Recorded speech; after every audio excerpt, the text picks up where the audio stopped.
చేసిన పాపాలు ఎవరిని ఊరికనే వదిలిపెట్టమని చెప్పి కర్మ అనేది ఎంత బలంగా పనిచేస్తుందో జగన్మోహన్ రెడ్డికి బాగా తెలుసు. 5 ఏళ్ల పాటు చేయని పాపం అంటూ లేదు. తర్వాత మొన్న ఎన్నికల ఫలితాల్లో ఏమైందో మనందరం కూడా చూసాం.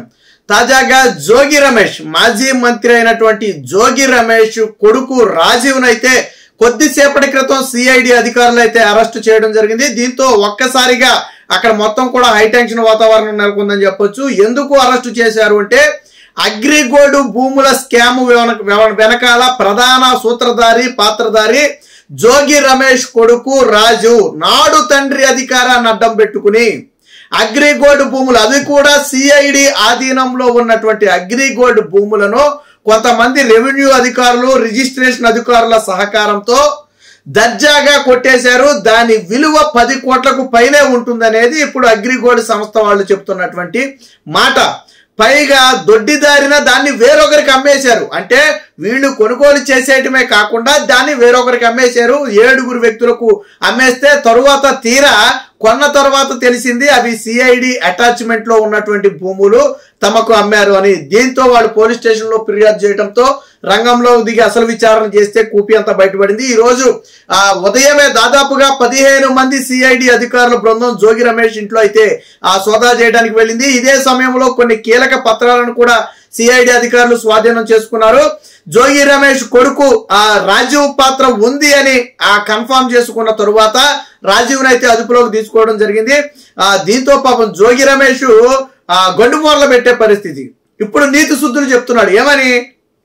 మేము నీతిగా బ్రతికిన కుటుంబం మాది, నిజాయితీగా బ్రతికిన కుటుంబం మాది, గౌడ సామాజిక వర్గానికి చెందిన వాళ్ళం, మమ్మల్ని అరెస్ట్ చేస్తారా, రాజకీయంగా ఎదిగితే తట్టుకోలేకపోతున్నారని విమర్శలు చేశాడు. సరే అది నిజమో అబద్ధమో కోర్టుల్లో తేలుతుంది, దానికి కాసేపు పక్కన పెడదాం. గతంలో చంద్రబాబు నాయుడు ఇంటి మీద దాడి చేసింది నువ్వే కదా. చంద్రబాబు నాయుడు అరెస్ట్ అయితే అవినీతి పరుడిని అరెస్టు చేశాము, అవినీతి చేస్తే వదిలేయాలా, చంద్రబాబు అయితే ఎక్కువ అని మాట్లాడింది నువ్వే కదా. మరి అవినీతి చేస్తే అరెస్టే చేయాలి, కరెక్టే నువ్వు చెప్పింది. కానీ నాడు చంద్రబాబు గారు అవినీతి చేశారు అని కోర్టులో నిరూపించలేక చేతులెత్తేశారు. ఈ రోజు మీరు అవినీతి చేశారు అని ఆధారాలతో సహా నిరూపించడానికి సిఐడి అధికారులు సిద్ధంగా ఉన్నారు. సిగ్గు శరం లేదు. అగ్రిగోల్డ్ భూములు, అగ్రిగోల్డ్ బాధితులకు మీరు న్యాయం చేయకపోగా సిఐడి అటాచ్మెంట్ లో, సిఐడి స్వాధీనంలో ఉన్నటువంటి అగ్రిగోల్డ్ భూములను దొడ్డిదారిని కొట్టేసి అమ్మేస్తారా? పైగా శాశ్వతంగా మేమే అధికారంలో ఉంటాం కాబట్టి మమ్మల్ని ఎవరు ఏమీ పీకలేడని చెప్పి గంభీరాలు పలుకుతారా? మీరు అధికారంలో ఉన్నప్పుడేమో వెంట్రుకలు పీకొచ్చు, కాలర్ లెగలేయొచ్చు, నథింగ్ అని చెప్పి విమర్శించవచ్చు, ప్రతిపక్ష పార్టీ నేతల ఇళ్ల మీద దాడులు చేయొచ్చా? మీరు ఓడిపోయి మీ దాకా వచ్చేసరికి నీతి శుద్ధులు చెప్తారా? కులాల్ని మతాల్ని బయటికి తీస్తారా? నువ్వు ఏ సామాజిక వర్గం అయితే ఏమైంది? నువ్వు తప్పు చేసావా లేదా? అంటే పై సామాజిక వర్గం వాడైతే తప్పు చేయొచ్చు, కింది సామాజిక వర్గం వాడైతే తప్పు చేయకూడదని రాజ్యాంగంలో రాసిందా? నువ్వు నిరూపించుకోవాల్సింది అవినీతి చేసావా లేదా? సిఐడి అటాచ్మెంట్ లో ఉన్నటువంటి భూములు నీ కొడుకు మరియు నీ బంధువులు కొంతమంది వేరొకరికి అమ్మారా లేదా? ఎవరు పెట్టారు ఈ కేసు? భూములు కొన్నవాడు పెట్టాడు. నీ దగ్గర భూములు కొని మోసపోయిన వాడు పెట్టాడు. తప్పుడు సాక్ష్యాధారాలతో, తప్పుడు పత్రాలతో రెవెన్యూ అధికారులను మేనేజ్ చేసి దీన్ని చేశారు.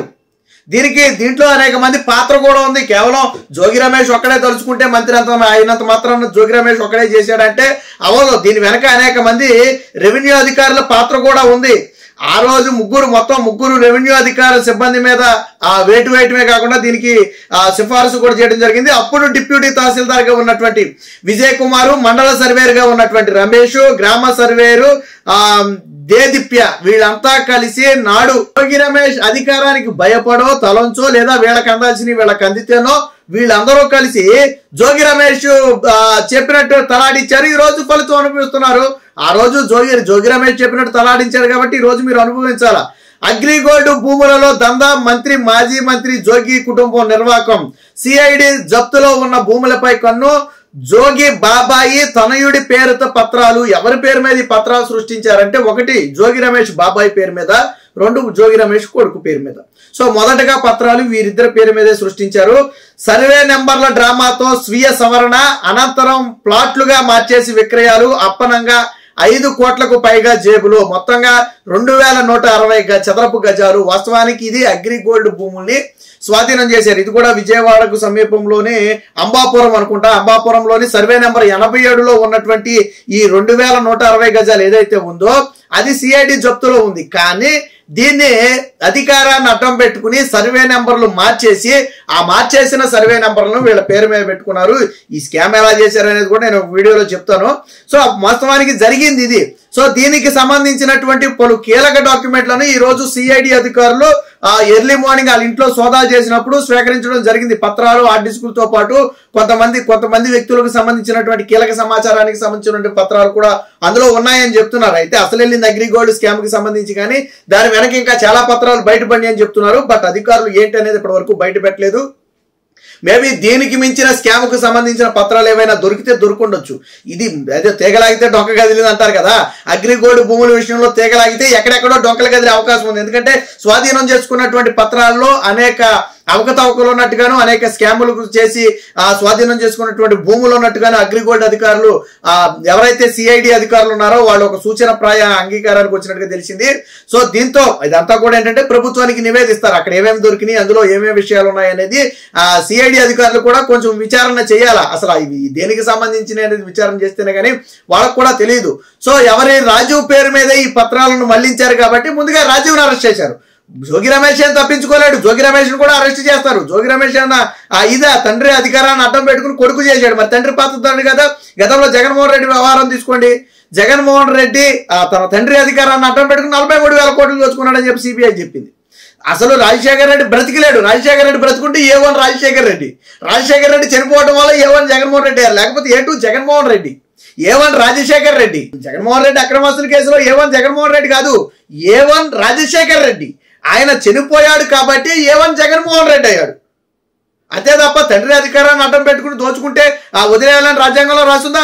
ఇక్కడ జరిగింది కూడా అదే. తన తండ్రి మంత్రి అధికారాన్ని, మంత్రి పదవి ఎలాగ ఇచ్చారు? చంద్రబాబు గారి ఇంటి మీద దాడి చేసి జోగి రమేష్ గోండాలను, రౌడీలను గంజాయి పెట్టి వాళ్ళకి మద్యం పోసి విచ్చలవిడిగా తీసుకెళ్లిపోయి చంద్రబాబు గారి ఇంటి మీద దాడి చేసి, సవాళ్లు చేసి, మీసాలు తిప్పి తొడలు కొడితే మంత్రి పదవి ఇచ్చారు. మరి ఇప్పుడు కొట్టు అగ్రిగోల్డ్ భూములతో మాకు సంబంధం లేదు, మేము నీతిగా నిజాయితీగా బయటకు వస్తాం. ఇప్పుడు కొట్టు తొడ. ఎందుకు కొట్టవు తొడ? ఇప్పుడు ఎందుకు మాట్లాడో? చంద్రబాబు నాయుడు అరెస్ట్ అయినప్పుడు అవినీతి పరుని అరెస్ట్ చేస్తే కొమ్ముగాయాలా అన్నావు. మరి నీ కొడుకు అడ్డంగా దొరికిపోయాడు, పేపర్లే నీ కొడుకు పేరు మీద ఉన్నాయి. మరి నీ కొడుకుని అరెస్ట్ చేయకుండా ఏం చేయాలా? నాడు సూక్తులు చెప్పి ఈరోజు శుద్ధపోస కబుర్లు చెప్తే ఎలాగా? గతంలో మీరు చంద్రబాబు గారి విషయంలో ఏం మాట్లాడారో నిరూపించుకో అన్నారు. ఎస్, ఆయన కోర్టులో నిరూపించుకున్నాడు, బెయిల్ తెచ్చుకుని వచ్చాడు. మీరు ఆధారాలు చూపలేదని కోర్టే ఒప్పుకుంది.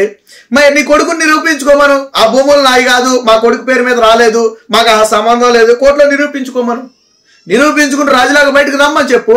మరి ఎందుకు ఎగిరెగిరి పడుతున్నావు? నువ్వు ఎందుకు కులాన్ని తీసుకొస్తున్నావు? ఎందుకు మతాన్ని తీసుకొస్తున్నావు?